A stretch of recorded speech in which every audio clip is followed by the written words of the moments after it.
Hello guys, most welcome. हम कर रहे हैं फाइनेंशियल अकाउंटिंग चैप्टर नंबर हमारा थर्ड चल रहा है, that is recording of transactions. इस चैप्टर का आज का लेक्चर नंबर 5 है। आई होप आपने जो प्रीवियस 4 लेक्चर्स है वो देख लिए होंगे ताकि आज का लेक्चर भी आपको अच्छे से समझ में आ जाए।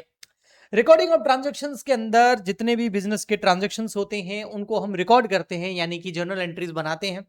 अब जर्नल एंट्रीज जब बनाते हैं हम तो इसमें बहुत सारी वैरायटी ऑफ ट्रांजैक्शंस आते हैं हमारे सामने।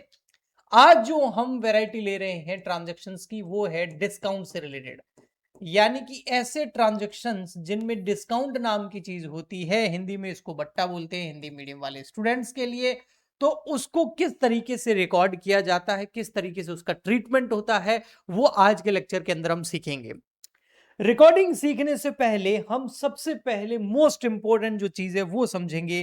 वो ये है कि भैया ये जो डिस्काउंट है ये क्या होते हैं और मोस्ट इंपॉर्टेंट इसके टाइप्स कौन कौन से होते हैं। देखो, डिस्काउंट क्या होता है ये कोई बड़ी चीज नहीं है, आप खुद जानते हैं। क्योंकि जब भी हम मार्केट जाते हैं परचेजिंग करने के लिए, कुछ खरीदारी करने के लिए, तब आपको पता है कि हम सामने वाले को बोलते ही बोलते हैं कि भैया थोड़ा डिस्काउंट कर दो। तो डिस्काउंट वही है और कोई नई चीज नहीं है जो हम लोग मार्केट में खरीदारी करते समय मांगते हैं, या फिर बहुत सारी दुकानों के ऊपर लिखा हुआ देखते हैं कि भैया यहाँ पर 20% डिस्काउंट चल रहा है या 10% डिस्काउंट चल रहा है। आजकल तो आप ऑनलाइन भी परचेजिंग करते हैं तो आपको पता ही होगा कि जो भी ऑनलाइन शॉपिंग साइट्स हैं वहां पर आप जाएंगे तो उन वेबसाइट्स पर आपको बड़े बड़े अक्षरों में बैनर्स बहुत सारे दिखेंगे कि इन प्रोडक्ट्स के ऊपर 50% 20% ऑफ चल रहा है। जोमेटो तो आप यूज करते होंगे, उसके अंदर भी आपको बहुत सारे नोटिफिकेशन आते होंगे। ऐप ओपन करते ही ऊपर लिखा आएगा 50% ऑफ, 40% ऑफ। तो ये जो आप देखते हैं ये सभी डिस्काउंट्स होते हैं। डिस्काउंट जो है वो एडवर्टाइजमेंट नहीं है, डिस्काउंट विज्ञापन नहीं है, डिस्काउंट एक तरह का प्रमोशन है। अब अगर आपने बिजनेस स्टडी को और मार्केटिंग को कहीं अच्छे से पढ़ा होगा तो आपको पता होगा कि दोनों में बहुत फर्क है। एडवर्टाइजमेंट जो होता है वो केवल और केवल उस प्रोडक्ट के बारे में कस्टमर को इन्फॉर्म करता है। अब अपने आप को एक चीज समझ लो यहां पर, अब मैं जो आगे समझाऊंगा आपको तो उसके लिए मोस्ट इंपॉर्टेंट है कि आप अपने आप को एज अ कस्टमर ना माने, एज अ बिजनेसमैन भी ना माने। आप अपने आप को माने कि आप एक बिजनेस है या उस बिजनेस के अकाउंटेंट है। तो बिजनेस मान के अगर चीजों को समझेंगे तो बहुत अच्छे से समझ में आएगा और कोई कंफ्यूजन भी नहीं होगा। ठीक है, तो अब आप है बिजनेस, और अब आप जो बिजनेस है आपके पास में बहुत सारे प्रोडक्ट्स हैं। आप उन प्रोडक्ट्स की इंफॉर्मेशन कस्टमर्स तक पहुंचाना चाहते हैं, ग्राहकों तक पहुंचाना चाहते हैं। तो उसका एक जो जरिया है, तरीका है, वो है एडवर्टाइजमेंट, विज्ञापन। अब दूसरी तरीके से आते हैं प्रमोशन। प्रमोशन जो है ना वो उसका मेन मकसद जो है वो कस्टमर को इन्फॉर्म करना नहीं है, प्रोडक्ट के बारे में इंफॉर्मेशन देना नहीं है, बल्कि उनको परचेजिंग करने के लिए आना अट्रैक्ट करना है ताकि कस्टमर आए और फटाफट से हमारा प्रोडक्ट खरीद ले। तो एक है इंफॉर्मेशन और एक है एक्शन। तो यहां पर जो हम डिस्काउंट की बात कर रहे हैं दैट इज प्रमोशन, ये प्रमोशन से रिलेटेड है ताकि कस्टमर फटाफट से खरीदारी कर ले। यानी कि जब भी आपको सेल्स को इंक्रीज करना होता है तब आप डिस्काउंट्स देते हैं अपने आप को। अगर बिजनेस मान के चलेंगे तो यही बढ़िया रहेगा। अब ठीक है, आपने मेरे कहने पर अपने आप को बिजनेस मान ही लिया है। तो आप अगर बिजनेस है तो आप दो तरह के डिस्काउंट ऑफर करते हैं जब भी गुड्स को सेल करते हैं। तो क्या केवल डिस्काउंट सेल्स पर भी होता है? नहीं, परचेजिंग पे भी होता है। क्योंकि बिजनेस जो है वो बहुत सारा गुड्स परचेज जब करता है तब वो डिस्काउंट सामने वाले सप्लायर से लेता है, और जब वो सेल करता है तब डिस्काउंट कस्टमर को देता है। बट हम सेलिंग वाला पॉइंट ऑफ व्यू लेंगे ताकि आपको अच्छे से समझ में आ जाए। सो डिस्काउंट की अगर टाइप्स की बात करूं तो दो तरह का डिस्काउंट होता है। एक होता है ट्रेड डिस्काउंट और एक होता है हमारा कैश डिस्काउंट। अब ये जो ट्रेड डिस्काउंट होता है इसको आप एग्जाम में तो मत लिखना, लेकिन आपको समझाने के लिए, प्रैक्टिकल नॉलेज देने के लिए मैं बता दूं, ये जो डिस्काउंट होता है ये केवल दिखावटी होता है। ये ओरिजिनल होता ही नहीं है। अगर आप कस्टमर को ट्रेड डिस्काउंट दे रहे हैं तो उससे आपको ना प्रॉफिट होगा ना लॉस होगा, मतलब लॉस नहीं होगा। मतलब आप 1000 रुपए की चीज अगर 900 में बेच रहे हैं तो आपको लॉस नहीं होगा। अब आप बोलोगे सर ऐसा कैसे, मैं बताता हूं। देखिए, फॉर एग्जाम्पल के लिए आपने क्या किया, एक प्रोडक्ट जो है वो सेल करना चाहा और आपने उसकी सेल प्राइस जो है वो रखी फॉर एग्जाम्पल के लिए 100 रुपए। 100 रुपए आपने उस प्रोडक्ट की प्राइस रखी और आपने जो है 100 रुपए प्राइस रखी और आप उस प्रोडक्ट को बेचने की कोशिश कर रहे हैं, ट्राई कर रहे हैं, लेकिन आपकी प्रोडक्ट बिक तो रहा है लेकिन उतनी क्वांटिटी में नहीं बिक रहा है। मान लेते हैं केवल और केवल 100 रुपए जब आपने किसी प्रोडक्ट की प्राइस रखी तो केवल और केवल 10 प्रोडक्ट ही बिक रहे हैं। तो बहुत कम सेल हो रही है। अगर एक दिन की बात करूं तो महीने में केवल और केवल आपके मान लेते हैं 200 या 300 प्रोडक्ट बिक रहे हैं, तो इतना कमाई नहीं हो रहा है। तो आपने क्या किया कि एक तरीका निकाला, आपने किसी मार्केटिंग वाले से थोड़ा सा, आपने किसी मैनेजमेंट स्टडी वाले से थोड़ा सा जो है मार्केटिंग का नॉलेज लिया और आपने बोला, उसने उस बंदे ने आपको बोला कि आप ऐसा कीजिए, एक बार इस प्रोडक्ट की प्राइस जो है ना वो इंक्रीज कर दीजिए। हमने बोला कितना इंक्रीज करें, तो ऐसा कर दीजिए आप इस प्रोडक्ट की जो प्राइस है ना उसको इंक्रीज करके 100 रुपए और इंक्रीज करके 200 रुपए कर दीजिए। तो अब आपकी जो सेलिंग प्राइस है वो कितनी होगी, 200 रुपए। ठीक है सर, 200 रुपए प्राइस होगी। अब आप, उस बंदे ने बोला अब ऐसा कीजिए कि इस पे जो है आप 50% डिस्काउंट दे दीजिए, 50% क्या दे दो, डिस्काउंट दे दो। अब यहां पर आप 200 का 50% करेंगे, भाई कस्टमर को आपने बोला भाई 200 रुपए का प्रोडक्ट है, 50% डिस्काउंट मिल रहा है, तो 200 का 50% आप करोगे तो कितना रुपए हो जाएगा, 100 रुपए हो जाएगा। तो अब आप उस कस्टमर से कितना पैसा लोगे, कैश रिसीव कितना होगा उससे प्रोडक्ट सेल करने पर, 100 रुपए। तो पहले भी कितने मिल रहे थे, 100 रुपए, अब भी कितने मिल रहे हैं, 100 रुपए। तो आपको क्या कोई लॉस हुआ, नहीं हुआ। 100 रुपए की चीज थी, बिक नहीं रही थी, तो आपने क्या किया, उसको बढ़ा के 200 रुपए कर दिया और फिर कस्टमर को बोला कि 200 रुपए प्राइस है लेकिन 50% आपको डिस्काउंट मिल रहा है। तो कस्टमर ने फटाफट परचेज कर लिया। अब 200 का 50% अब डिस्काउंट किया तो सेलिंग प्राइस कितनी होगी, 100 रुपए। तो पहले भी 100 रुपए में सेल कर रहे थे, अभी भी 100 रुपीज में सेल कर रहे हो, तो प्राइस में आपको कोई मार्जिन में कोई आपको लॉस नहीं हुआ। बट आपकी प्रोडक्ट जो है जब ये दिखा रहे थे डायरेक्ट, तब आपके 10 प्रोडक्ट ही सेल हो रहे थे। जैसे आपने ये किया, आपके 100 प्रोडक्ट सेल होने लग गए। तो यहां आपके क्वांटिटी ज्यादा बिकने लग गई, तो यहां आपको 10,000 की कमाई हो रही थी, यहां केवल 1000 रुपए की कमाई हो रही थी, फॉर एग्जाम्पल के लिए।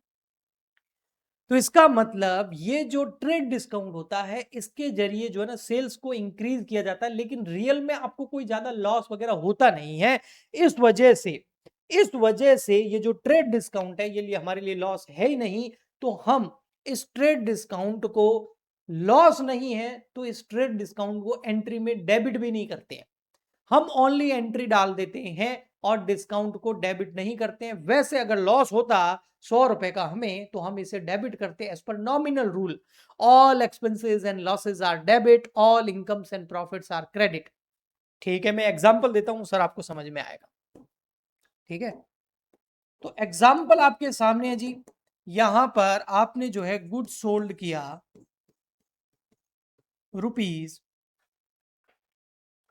₹500 और आपने ट्रेड डिस्काउंट दिया 20%। अब एंट्री में वैसे तो आपको लगेगा कि लॉस है, मैं बताता हूं कैसे। आप अगर देखोगे तो भाई आपका जो प्राइस है वो कितना है, 500 रुपए। ठीक है, ये सेलिंग प्राइस है। आपने ट्रेड डिस्काउंट कितना दे दिया, टीडी। इस 500 का 20% कर दो, इस 500 का 20% करोगे तो आ जाएगा 100 रुपए। तो आपने प्रोडक्ट कितने में सेल कर दिया, 400 रुपए। तो ये वैसे भी दिखावटी प्राइस थी, फेक प्राइस थी, ओरिजिनल सेलिंग प्राइस यही थी, यानी कि 400 रुपए ही प्राइस थी उस प्रोडक्ट की। आपने पहले बढ़ा के उसको 500 किया, फिर 100 का डिस्काउंट देके 400 में बेच दिया, तो आपको कोई लॉस नहीं हुआ। इस वजह से ये डिस्काउंट जो है लॉस की तरह ट्रीट नहीं होगा। आप जो है सीधी एंट्री डालोगे, क्या, कैश अकाउंट डेबिट, क्योंकि पैसा आ रहा है। कैश इंक्रीज हो जाएगा, और टू सेल्स। लेकिन ध्यान रखना आपको ये जो है ना ग्रॉस सेलिंग प्राइस नहीं लिखनी है, इसकी जगह आपको नेट सेलिंग प्राइस ये लिखनी है। जो ट्रेड डिस्काउंट के बाद की प्राइस होती है वो नेट सेलिंग प्राइस होती है।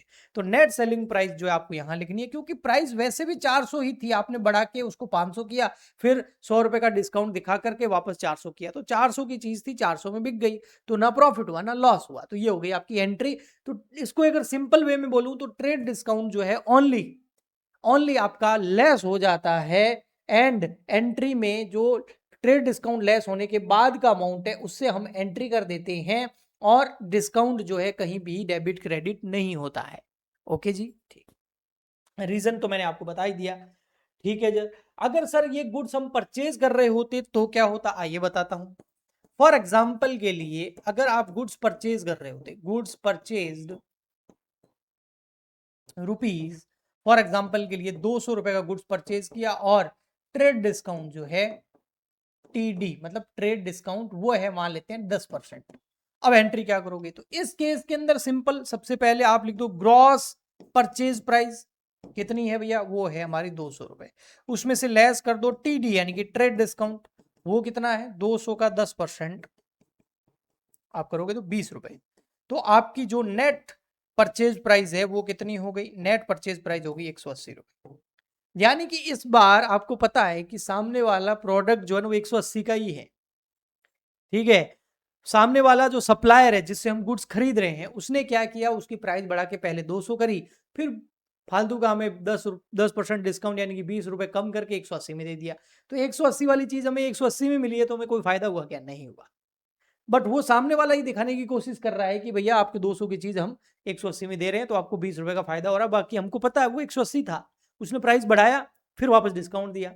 तो इस केस के अंदर भी कोई में प्रॉफिट भी नहीं हुआ। तो एंट्री क्या हो जाएगी, परचेज से हमारा स्टॉक बढ़ जाता है तो परचेज अकाउंट डेबिट, टू कर देंगे कैश, और एंट्री कर देंगे 180 से। कहने का मतलब ये है, चाहे सेल करो चाहे परचेज करो, अगर ट्रेड डिस्काउंट है तो आपको जो ग्रॉस प्राइस दे रखी है उसमें से वो लेस हो जाएगा, और उसके बाद परचेज और सेल की एंट्री हो जाएगी। एंट्री में कहीं भी डिस्काउंट नहीं आ जाएगा। हाँ, बस ये ध्यान रखना, एंट्री में जो प्राइस आएगी वो नेट सेलिंग प्राइस या नेट परचेज प्राइस आएगी, जो कि डिस्काउंट लेस करने के बाद में होती है, ट्रेड डिस्काउंट लेस करने के बाद में होती है। ओके जी, तो ये हो गया आपका ट्रेड डिस्काउंट। अब आ जाते हैं भैया हम कैश डिस्काउंट पे। सर ये जो कैश डिस्काउंट है ये क्या होता है, इसको मैं बोलता हूं भैया ये ओरिजिनल डिस्काउंट है। बिल्कुल, इससे जो है ना कस्टमर का मार्जिन कम होता है। बिल्कुल, ये ओरिजिनल डिस्काउंट है। इससे बिजनेसमैन का जो है मार्ज कस्टमर का क्या, बिजनेसमैन का जो है मार्जिन जो है वो कम होता है, प्रॉफिट कम होता है। यानी कि वास्तव में कोई चीज 100 रुपए की है और आप उसको 100 रुपए से कम में बेच रहे हैं, तो इसका मतलब आपको लॉस होगा, तो डिस्काउंट जो है वो एंट्री में आएगा। अगर लॉस होगा तो डिस्काउंट को डेबिट करेंगे, प्रॉफिट होगा तो डिस्काउंट को क्रेडिट करेंगे। सर इसका नाम कैश डिस्काउंट क्यों है, कैश डिस्काउंट इसका नाम ट्रेड डिस्काउंट इसलिए है क्योंकि ट्रेड ज्यादा हो, सेल्स ज्यादा हो, उसके लिए ये किया जाता है। कैश डिस्काउंट का उद्देश्य सेल को बढ़ाना नहीं है। कैश डिस्काउंट का जो मेन मकसद है, सेल उससे बढ़ती है लेकिन मेन मकसद इसका है कि कैश का सेटलमेंट जल्दी हो जाए। अगर हमने किसी को कुछ उधार गुड्स बेचा है और हम उसे लालच दें कि भैया देखो इतना डिस्काउंट और मिल जाएगा, पैसा भी दे दें, तो फटाफट से कैश रिसीव हो जाएगा। या जो इससे हमने गुड्स परचेज किया है उधार, अगर वो हमें डिस्काउंट दे तो हम फटाफट से उसको पेमेंट कर देंगे। तो कैश डिस्काउंट का मतलब होता है जो कैश है उसका सेटलमेंट फटाफट हो जाए, उधारी ना रहे, उसके लिए कैश डिस्काउंट जो है हमेशा दिया जाता है।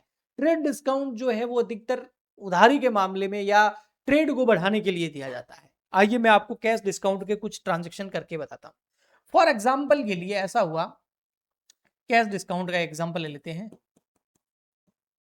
गुड्स सोल्ड ₹1000 कैश डिस्काउंट कर लेते हैं यहां पर, फॉर एग्जाम्पल के लिए 5%। चलो, यानी कि हमने गुड्स बेचा है कितना, 1000 रुपए का, लेकिन कैश डिस्काउंट कितना, 500। अब ये जो 1000 रुपए प्राइस है, 1000 रुपीज प्राइस है ना, ये ग्रॉस सेलिंग प्राइस नहीं है, ये नेट सेलिंग प्राइस है। यानी कि ट्रेड डिस्काउंट वगैरह सब इसमें से हट चुके हैं, ऐसा समझ लो। ओके जी, और ट्रेड डिस्काउंट वैसे हम दे भी नहीं रहे हैं, हम सीधा कैश डिस्काउंट दे रहे हैं। तो इस केस के अंदर जो एंट्री होगी, तो सेल होगा तो हमारा कैश अकाउंट क्या हो जाएगा, डेबिट। ठीक है, और कैश डिस्काउंट दे रहे हैं हम, ठीक है बिल्कुल। और सेल्स में बताए क्या आएगा, ये आएगा 1000। ओके, अब 1000 रुपए जो है वो हमने गुड सेल किया, लेकिन उसके बदले में हमें जो पैसे मिलेंगे वो 5% कम मिलेंगे। तो सर कितने मिलेंगे, तो डिस्काउंट कैलकुलेट कर दो, 1000 का 5% कर लो, जो कि होता है आपका लगभग 50 रुपए। ओके जी, ठीक। तो 50 रुपीज कम मिलेंगे, यानी कि हमको कितने मिलेंगे, 950 रुपए मिलेंगे। और ये जो सेल प्राइस है ना, इसको हमने बढ़ाया नहीं है, ये ओरिजिनल ही सेल प्राइस है। ओके जी, तो ओरिजिनल सेल प्राइस जो है वो 1000 रुपए है, और हमें मिल उसके बदले में 950 ही रहे हैं, क्योंकि 50 रुपए का हमने सामने वाले को डिस्काउंट दे दिया। तो 50 रुपीज का हमको लॉस नहीं हुआ, बिल्कुल। 1000 रुपए का, 1000 रुपीज का गुड सेल किया, लेकिन 950 ही मिले, तो 50 रुपए का हमका हो गया लॉस। तो डिस्काउंट अकाउंट डेबिट होगा एंट्री के अंदर, क्यों, क्योंकि डिस्काउंट यहां पर है loss. As per nominal rule all losses and expenses are debit. Okay, तो क्या समझ में आया, ट्रेड डिस्काउंट ओनली लेस हो जाता है अमाउंट में से जो उसकी सेल्स बढ़ाई, प्राइस बढ़ाई होती है, जो ग्रॉस सेलिंग प्राइस या ग्रॉस परचेज प्राइस होती है उसमें से ओनली लेस होता है, और उसके बाद जो नेट प्राइस आती है उससे हम एंट्री कर देते हैं। डिस्काउंट कहीं भी डेबिट क्रेडिट नहीं होता। लेकिन जो कैश डिस्काउंट है वो एंट्री के अंदर आता है, उसमें आपको प्राइस वगैरह को कम करने की जरूरत ही नहीं होती, वो ओरिजिनल प्राइस ही होती है। और उससे अगर आपको लॉस हो रहा है डिस्काउंट देने की वजह से, तो डेबिट हो जाएगा, और अगर आप डिस्काउंट मिल रहा है तो क्रेडिट हो जाएगा। सर डिस्काउंट मिलता कब है, जब हम गुड्स परचेज करते हैं। तो फॉर एग्जांपल के लिए हमने क्या किया, गुड्स परचेज किया ₹500, और यहां पर जो हमारा कैश डिस्काउंट है वो है फॉर एग्जांपल के लिए 10%। यानी कि सामने वाले व्यक्ति का हमें पता है कि 500 रुपए ही प्राइस है, फिर भी वो 10% डिस्काउंट दे रहा है, तो अच्छी बात है, इससे हमें तो फायदा ही है। तो इस केस के अंदर क्या होगा, परचेज जब करते हैं तो परचेजेस अकाउंट हो जाएगा डेबिट 500 रुपीज, लेकिन पैसे हम 500 नहीं देंगे, क्यों, क्योंकि अगर डिस्काउंट कैलकुलेट करेंगे तो 500 का 10% डिस्काउंट यानी कि 50 रुपए, यानी कि हम उसको केवल 450 रुपए देंगे, तब भी तो हमें डिस्काउंट मिलेगा। गुड्स खरीदा, क्यों, क्योंकि भाई डिस्काउंट मिल रहा था, तो हमने 500 की जगह 450 दिए, बट ये हमें पता है कि वास्तव में उसकी प्राइस 500 ही है, वो बढ़ाई हुई नहीं है। ओके, सो इस केस के अंदर यहां पर 50 रुपीज जो है हमने कम दिए हैं। परचेजिंग करी 500 की, पैसे दिए 450, मार्केट गया 500 का कोई चीज परचेज करके लाए, लेकिन आपने उसके 450 दिए, तो 50 रुपए आपकी जेब में बच गए, फायदा हो गया। तो ये फायदा जो होता है, प्रॉफिट जो होता है, वो क्रेडिट होता है as per nominal rule. All expenses and losses are debit, all incomes and profits are credit, तो मैंने इसको क्रेडिट कर दिया। सो ये हुआ आपका पूरा का पूरा डिस्काउंट। अब एक चीज मैं आपको और कराता हूं, कई बार क्या होता है, ट्रेड डिस्काउंट और कैश डिस्काउंट साथ में आ जाते हैं, तो उसका एक एग्जांपल करवाता हूं। फॉर एग्जांपल के लिए हमने गुड सेल किया, good sale to Anil rupees 5000, trade discount, दोनों साथ में एक ही एंट्री के अंदर, तो क्या करेंगे, ट्रेड डिस्काउंट है हमारा 20% और कैश डिस्काउंट है हमारा 5%। अब इसको कैसे करेंगे सर, सबसे पहले आप देखोगे ना, तो जब भी ऐसा हो कि ट्रेड डिस्काउंट और कैश डिस्काउंट दोनों साथ में आ रहा हो, तो आपको इजी तरीका बताता हूं। आप क्या करो, एक बार यहीं तक क्वेश्चन पढ़ो, कैश डिस्काउंट को इग्नोर कर दो और एक बार एंट्री बनाओ, बस पेंसिल से बनाना, थोड़ा कुछ मिटाना पड़ेगा। ओके, कैसे करना है सर, अगर मैं इसको इग्नोर कर दूं, ठीक है, अगर मैं इसको इग्नोर कर दूं, तो इसका मतलब क्या लिखा हुआ है, गुड्स बेचा है अनिल को 5000 रुपए का और ट्रेड डिस्काउंट है 20%, एंट्री डाल दो। ट्रेड डिस्काउंट तो एंट्री में आता ही नहीं है, तो हम सीधा क्या कर देंगे, यहां पर उधार है तो अनिल हमारे लिए डेटर है, तो अनिल का अकाउंट डेबिट कर देंगे, और टू क्या कर देंगे हम सीधा सेल्स। लेकिन अमाउंट कौन सा लेंगे, आपको पता है ये कौन सी प्राइस है भाई, ये जो है नेट सेलिंग प्राइस नहीं है, ये ग्रॉस सेलिंग प्राइस है। क्यों, क्योंकि ट्रेड डिस्काउंट है, इसका मतलब प्राइस हमने बढ़ा रखी है। इसको अभी इग्नोर कर दो, अभी इसको इग्नोर कर दो, ठीक है। ओके, तो ग्रॉस सेलिंग प्राइस है हमारी 5000, उसमें से आपको पता है हमें टीडी यानी कि ट्रेड डिस्काउंट लेस करना है, जो कि है 20%, और 5000 का 20% आप करोगे तो ये मिल हो जाएगा आपका 1000 रुपए, 1000 रुपीज। तो आपकी आ जाएगी नेट सेलिंग प्राइस, कितनी आ जाएगी, 4000 रुपए। ओके, और नेट सेलिंग प्राइस से ये एंट्री हो जाएगी 4000 रुपए। ओके, तो trade discount, only trade discount होता तो ये एंट्री होती, अगर उधार नहीं होता तो यहां कैसे आ जाता, लेकिन उधार है। अब इसमें हुआ क्या है बता, अनिल नाम का कस्टमर आया, और उसने बोला कि भैया ये जो आप 20% डिस्काउंट दे रहे हो ना, ये वाला गुड्स चाहिए। हमने बोला ये लो भाई, 5,000 रुपए का माल है, 20% डिस्काउंट मिल जाएगा आपको, तो 4,000 में पड़ेगा आपको। तो उसने बोला ठीक है, 1 महीने बाद पैसे ले लेना। हमने बोला अरे रुक रुक रुक, 5% और डिस्काउंट दे दे, पैसे अभी दे दे, कैश डिस्काउंट। इस केस के अंदर ये उधार एंट्री रह ही नहीं सकती। अगर आपको क्वेश्चन में कैश डिस्काउंट लग रहा है, दिख रहा है, लिखा हुआ है, तो उसका मतलब फिर उधारी नहीं है, मतलब कैश का सेटलमेंट हो गया है। मैंने समझाते टाइम बोला भी था, कैश डिस्काउंट कैश का सेटलमेंट करते टाइम दिया जाता है। इसका मतलब ये हुआ कि हम अनिल से सबसे पहले उधारी नहीं है, सबसे पहले ये समझना। इसका मतलब कैश आएगा हमारे पास, लेकिन 4,000 रुपए नहीं आएंगे, क्योंकि 4,000 तक तो यहां मामला था, ट्रेड डिस्काउंट तक। अब यहां पर हम इसको एक और डिस्काउंट दे रहे हैं जिसका नाम है कैश डिस्काउंट। और ये कैश डिस्काउंट जो कैलकुलेट करना है 5%, 5%, वो किस प्राइस पे पता करना है, इस पे, ये याद रखना। जो ट्रेड डिस्काउंट लेस होने के बाद में जो नेट सेलिंग प्राइस आती है, उसके ऊपर ही आपको कैश डिस्काउंट कैलकुलेट करना है। तो 4,000 का 5% करना, ना कि ग्रॉस सेलिंग प्राइस 5,000 का 5%। तो 4,000 का अगर 5% करोगे तो ये हो जाएंगे आपके 200 रुपए, है ना? हाँ, 200। तो अब जो 4,000 में से 200 गए, पीछे कितने बच गए? 3,800 रुपए। ये हमने कस्टमर से क्या किया? कैश रिसीव किया।